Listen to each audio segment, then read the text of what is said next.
Hi, my name is Dr. Sherry Gibson. I am a licensed psychologist who focuses on aging, or what the field refers to as geropsychology. Thank you for joining us for this second of the four-part webinar series as a collaboration between the National Consumer Voice and the National Long-Term Care Ombudsman Resource Center. We are very happy to provide you with this four-part webinar series that we hope will engage you in four very important topics, provide you with some education and some tools. Today's webinar is titled Trauma-Informed Care in a Time of COVID-19.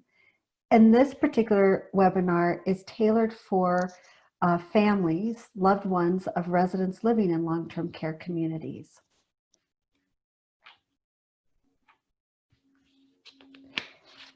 As you all know, the coronavirus has infected millions of people and has killed tens of thousands across the globe.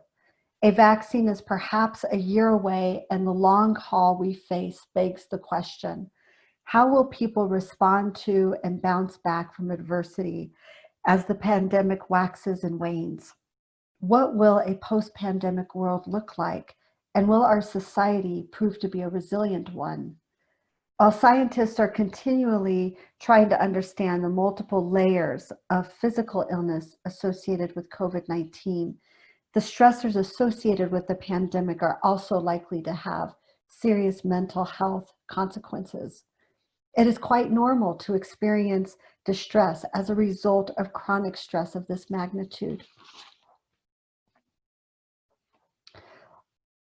There are multiple losses that are real, losses that include the death of loved ones without the opportunity of a ritualized funeral.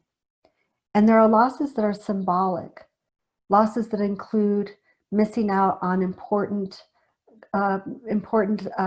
dates and anniversaries, graduations that came and gone, Mother's Day and Father's Day that were celebrated in isolation. And there's grief for so many, unresolved grief for some. There will be no one-size-fits-all in response to this crisis. And individual responses are multifaceted.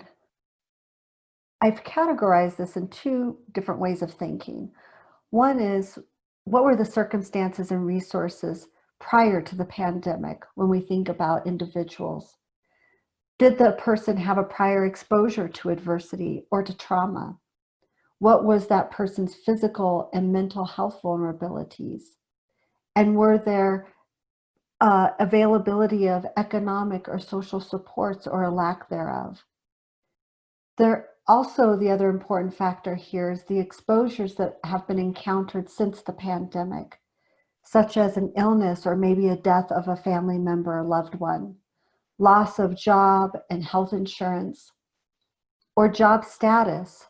For example, essential healthcare workers who are mandated to work, who do go to work every day, working with the illness and working with people who may be exposing them to that illness and then having to go home to care for their own families.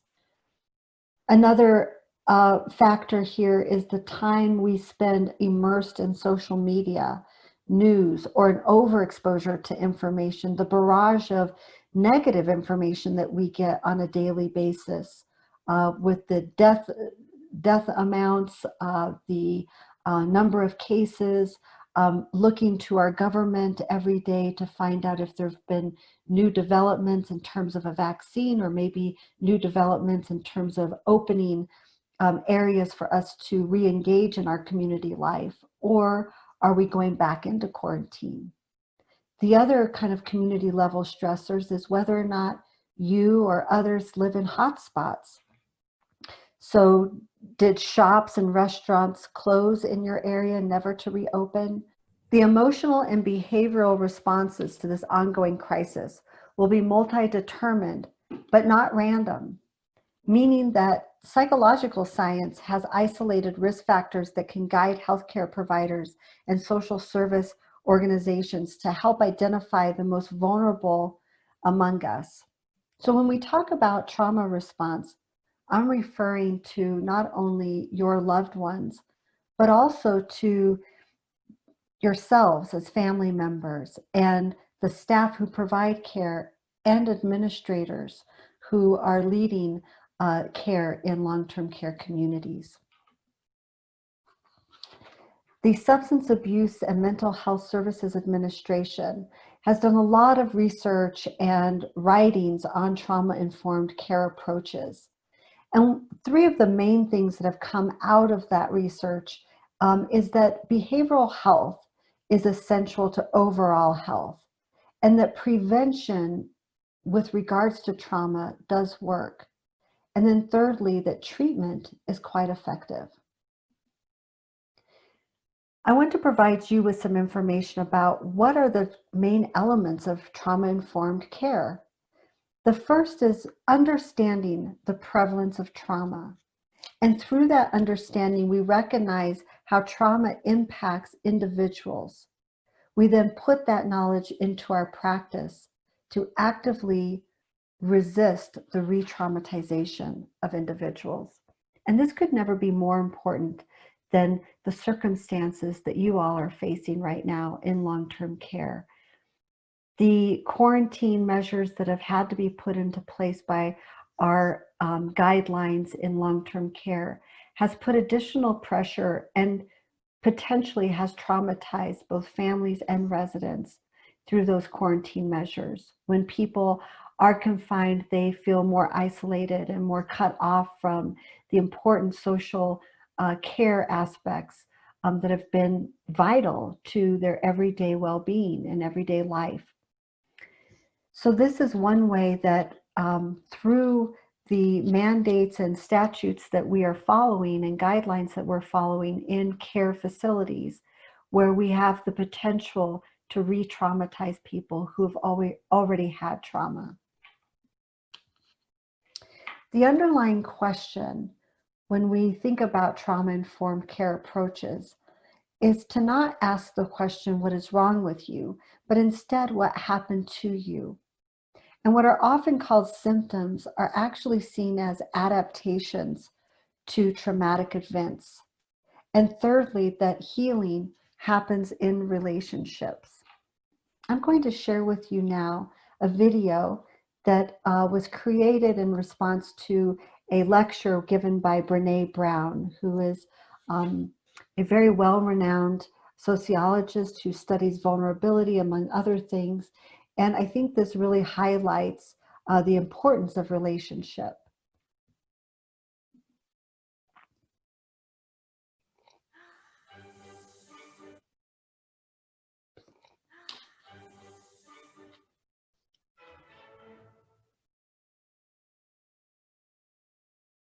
So what is empathy, and why is it very different than sympathy? Empathy fuels connection. Sympathy drives disconnection. Empathy, it's very interesting. Teresa Wiseman is a nursing scholar who studied professions, very diverse professions where empathy is relevant, and came up with 4 qualities of empathy. Perspective taking, the ability to take the perspective of another person or recognize their perspective as their truth. Staying out of judgment, not easy when you enjoy it as much as most of us do. Recognizing emotion in other people and then communicating that. Empathy is feeling with people. And to me, I always think of empathy as this kind of sacred space when someone's kind of in a deep hole and they shout out from the bottom and they say, I'm stuck, it's dark, I'm overwhelmed. And then we look and we say, hey, climb down. I know what it's like down here, and you're not alone. Sympathy is, ooh, it's bad, no, you want a sandwich? Empathy is a choice, and it's a vulnerable choice, because in order to connect with you, I have to connect with something in myself that knows that feeling. Rarely, if ever, does an empathic response begin with at least. I had it, yeah. And we do it all the time, because you know what? Someone just shared something with us that's incredibly painful, and we're trying to silver lining it. I don't think that's a verb, but I'm using it as one. we're trying to put the silver lining around it. So I had a miscarriage. At least you know you can get pregnant. I think my marriage is falling apart. At least you have a marriage. John's getting kicked out of school. At least Sarah is an A student. But one of the things we do sometimes in the face of very difficult conversations is we try to make things better. If I share something with you that's very difficult, I'd rather you say, I don't even know what to say right now. I'm just so glad you told me. Because the truth is, rarely can a response make something better. What makes something better is connection.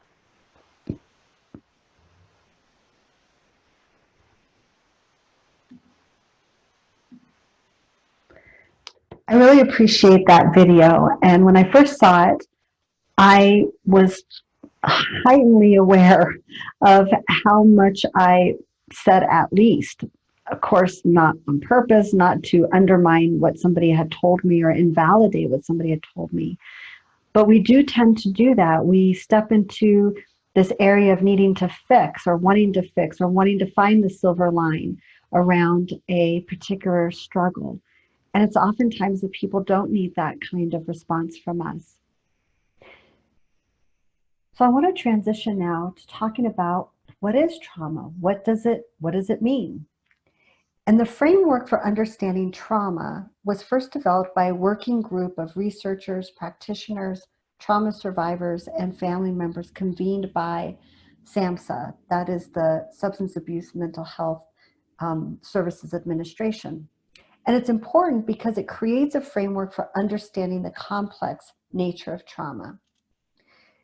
And so what we have here is that the individual trauma results from an event. An event is highlighted or underlined here because it places the cause of trauma on the environment, not in some defect in the individual.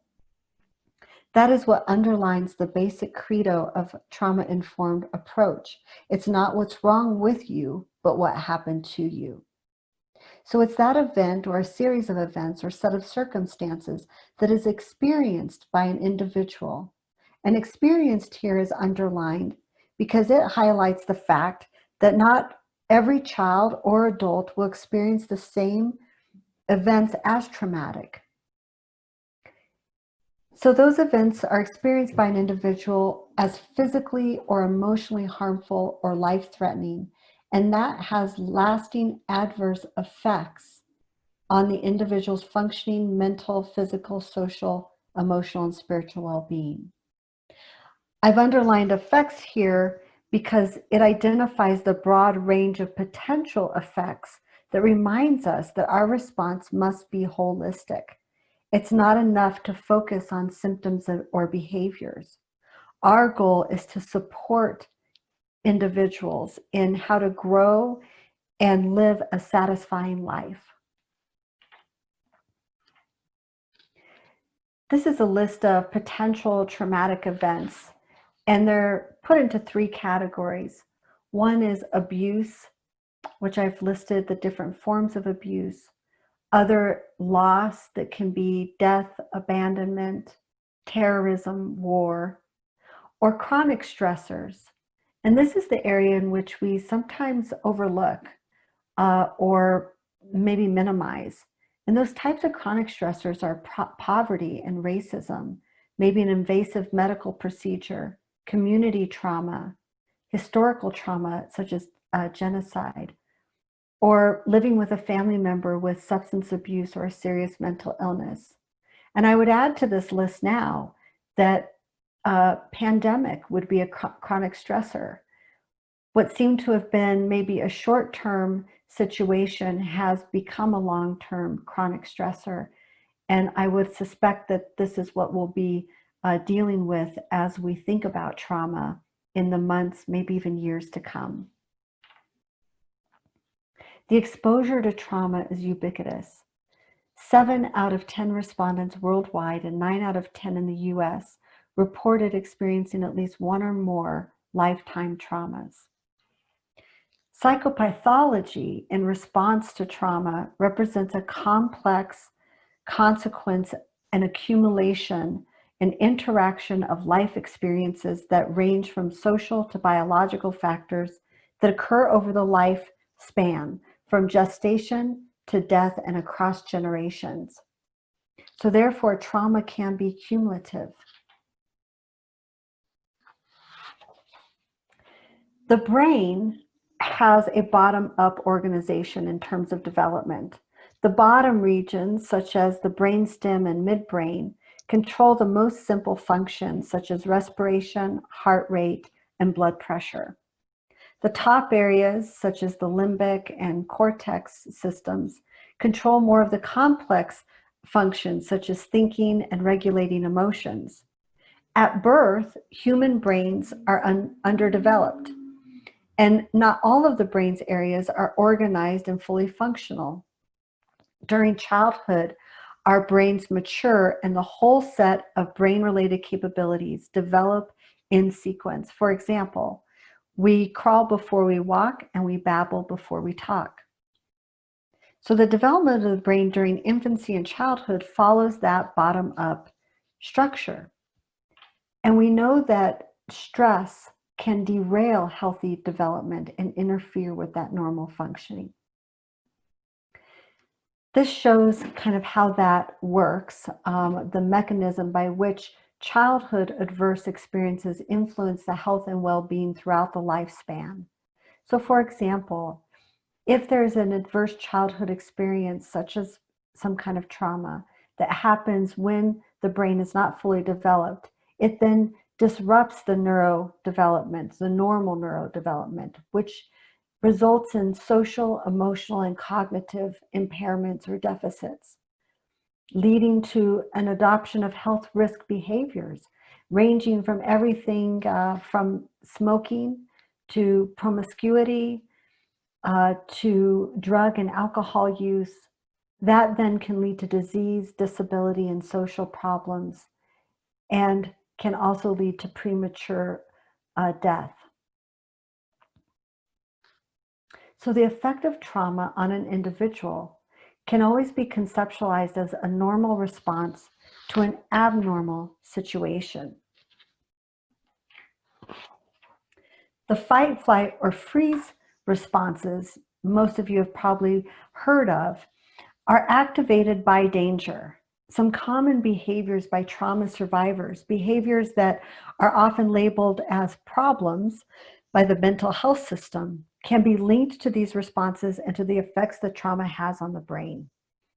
This slide lists 3 sets of problems that are often attributed to people in the mental health system and shows how the behavior may be a survival mechanism tied to a fight, flight, or freeze response. First is the fight response. And in the mental health system, someone who struggles too hard to hold on to their personal power may be labeled as non-compliant or combative. The second is the flight response. And in the mental health system, anyone who emotionally withdraws or disengages too much may be labeled as treatment resistant or uncooperative. And finally, the third is the freeze response. I like to refer to this as kind of the bobblehead response. Anyone who gives in too easily to authority may be labeled as passive or unmotivated. Many of the people that we serve in healthcare settings, including long-term care communities, have survived circumstances that we can hardly imagine. What we often label as pathological may be the very things that help that person to survive. So when we take a trauma-informed approach to care, we recognize that symptoms and problem behaviors are really seen as adaptations to trauma, and frequently include feelings of helplessness or loss of control that trauma often causes. Some additional signs here, and none of these signs are always associated with trauma. Each of these signs can be seen as adaptations to the neurobiological changes that we discussed earlier. And each of these behaviors can in fact play an important role in a person's life. They may have even protected the person or helped them to survive. So for example, flashbacks or frequent nightmares, sensitivity to noise, being touched, always expecting something bad to happen, the other shoe to drop, not remembering periods of one's life, feeling emotionally numb or not being able to concentrate or pay attention, irritability, excessive watchfulness, anxiety, anger, shame, and sadness. There are 6 core principles of trauma-informed care that I think would be most beneficial for you as family members to know. These 6 principles have been a guide to a trauma-informed change process that has been rolled out across a lot of healthcare settings, including long-term care communities. It was developed by a group of national experts, including trauma-informed survivors, with extensive public input. The goal was to establish a common language and a framework, and it's a values-based approach to understanding trauma-informed care. A way of being, not a checklist or a technique. So I'd like to share some of those with you here. First, understanding. Again, through the knowledge and understanding about trauma and stress, we can act compassionately and take well-informed steps towards wellness. Long-term care communities actively move past cultural stereotypes and biases and offer gender-responsive services. They leverage the healing value of traditional cultural connections and recognize and address historical trauma. For safety, we have to know that both staff and residents feel physically and psychologically safe. And interpersonal interactions promote a sense of safety. What's interesting about safety is that when we say safety needs to be part of trauma-informed care, it seems inherent that, of course, we would want everybody to be safe. But these principles, while they sound so simple and obvious, they need to be highlighted. Safety means that throughout the organization, throughout the community, both staff and people need to feel physically and psychologically safe. About 10 years ago, Laura Prescott, a trauma survivor and advocate, went to a psychiatric hospital and asked both patients and staff what it was that made them feel safe. And what she found was very interesting. Point for point, staff and patients rather, define safety in almost completely opposite terms. In fact, it turned out that the very things that staff were doing to make the unit or the hospital safer were making the patients feel less safe. So we have to ask ourselves, what can we do in this situation? First, just recognizing that safety may look different depending on the role and the situation of the care provider. And even the care provider's personal history is an important first step. The best thing we can all do is to ask the residents, ask your loved one, what makes them feel safe or unsafe. Another key component here is, in addition to safety, is trustworthiness and transparency. Operations and decisions need to be conducted with transparency, with the goal of building and maintaining trust among residents, participants, staff members, families, and others, including through meaningful sharing of power, mutual decision-making, authenticity, and consistency. Sharing our own reactions and responses in a truthful manner, being authentic, is also essential. Trauma survivors often have been finely tuned to radar or detect harm or danger. So we have to rethink maybe during a time of COVID about our policies and practices so that we can attend to both survivors and staff and what their meaning of safety is, for example. Rethinking the use of seclusion, and confinement during this time, and our tone of interactions with people. Choice is another important aspect. And by choice, we want to recognize individual strengths and experiences and build upon those. The experience of having a voice and choice has to be validated, and new skills can be developed.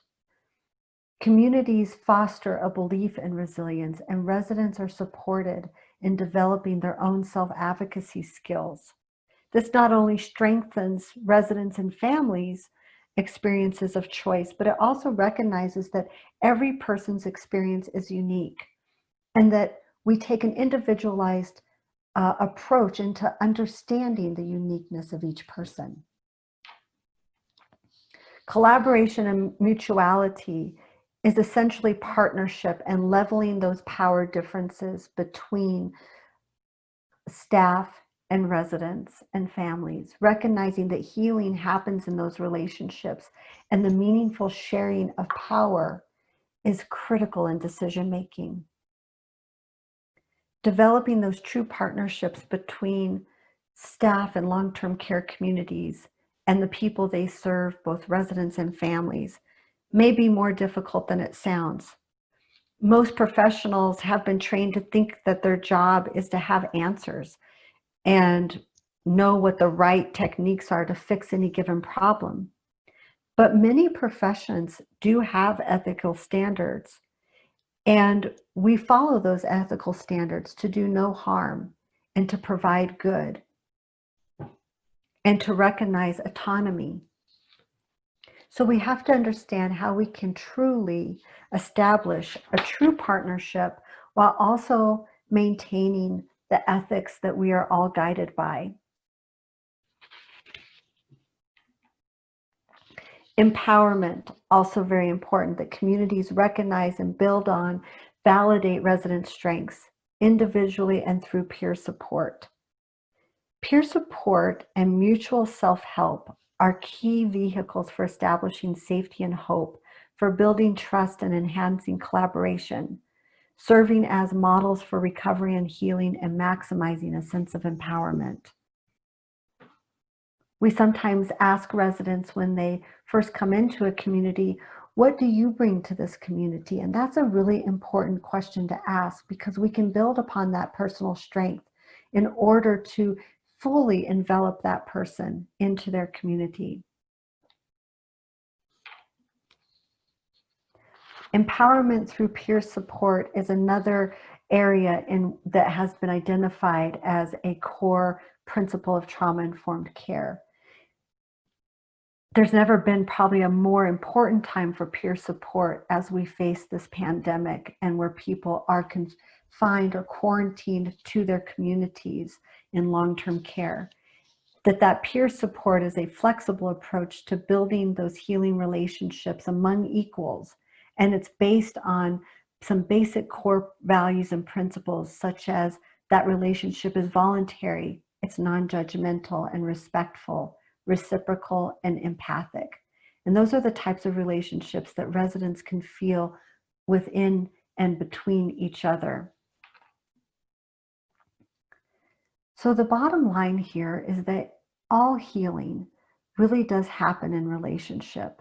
And when we think about trauma-informed care, we take that understanding and prevalence and the impact of trauma in order to guide our practices in promoting safety, earning the trust of both families and residents, embracing the diversity of experiences by providing holistic care, respecting human rights, and pursuing that person's strengths, choice, and their autonomy, sharing the power between residents and families and administrators and leaders within long-term care, and always communicating with compassion. I want to thank you for your time today. Thank you for joining this webinar.